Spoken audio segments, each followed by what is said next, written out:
Les trois petits cochons. Il était une fois 3 petits cochons qui vivaient avec leur maman dans une petite maison. Un jour, la maman appela ses 3 fils et leur dit qu'elle ne pouvait plus les élever parce qu'elle était trop pauvre. « Je voudrais que vous partiez d'ici et construisiez votre maison, dit-elle.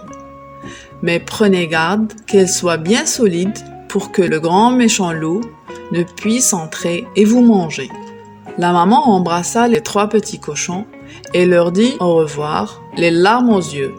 Ils s'en allèrent de chez eux construire leur maison.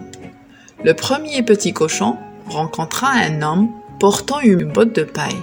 « Puis-je avoir un peu de paille pour construire ma maison ?» demanda le petit cochon, et l'homme lui donna de la paille. Le second petit cochon avait rencontré un homme qui portait un chargement de bois. « Puis-je avoir quelques bouts de bois pour construire ma maison ?» demanda le petit cochon, et l'homme lui donna le bois. Le troisième petit cochon, lui, avait rencontré un homme chargé de briques. « S'il vous plaît, monsieur, » demanda le troisième petit cochon, « puis-je avoir quelques briques pour construire ma maison ?» L'homme lui donna assez de briques pour bâtir une grande et solide maison, avec une cheminée près de laquelle on pouvait s'asseoir.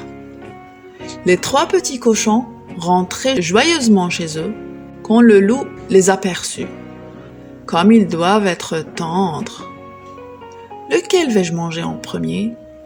Je vais commencer par le petit cochon dans la maison de paille. » Il frappa à la porte. « Gentil petit cochon, je peux rentrer ? » ?»« Non, non !» Par le poil de mon menton.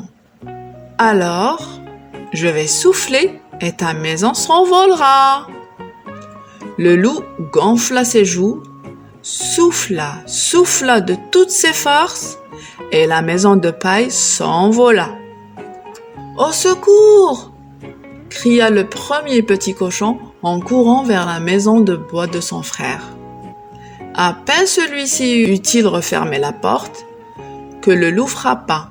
« Petit cochon, gentil petit cochon, je peux rentrer ? » « Non, non, par le poil de nos mentons, » répondirent les 2 frères.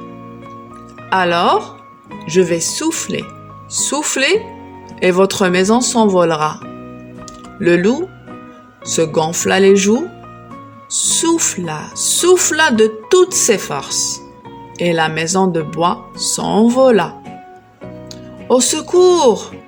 crièrent les 2 petits cochons, en courant aussi vite que possible vers la maison de briques de leur frère. « Ici, vous ne risquerez rien, » leur dit-il. Bientôt, la voix du loup résonna. « Petit cochon, gentil petit cochon, je peux entrer ? » « Non, non, par le poil de nos mentons. »« Alors, vous allez voir !» hurla le loup. « Je vais souffler sur votre maison. Je vais la démolir. » Et il prit alors sa plus profonde respiration et souffla comme un fou. Mais cette fois-ci, il ne réussit pas à mettre la maison par terre. Il se cogna la tête contre les murs et se blessa. Puis il s'enfuit dans la forêt, hurlant de douleur. Cela rendit le loup fou furieux. Il était si furieux qu'il en devint tout bleu. « Il faut absolument que j'attrape ces cochons, » se disait-il. Quelques jours plus tard, les 3 petits cochons virent le loup arriver avec une grande échelle.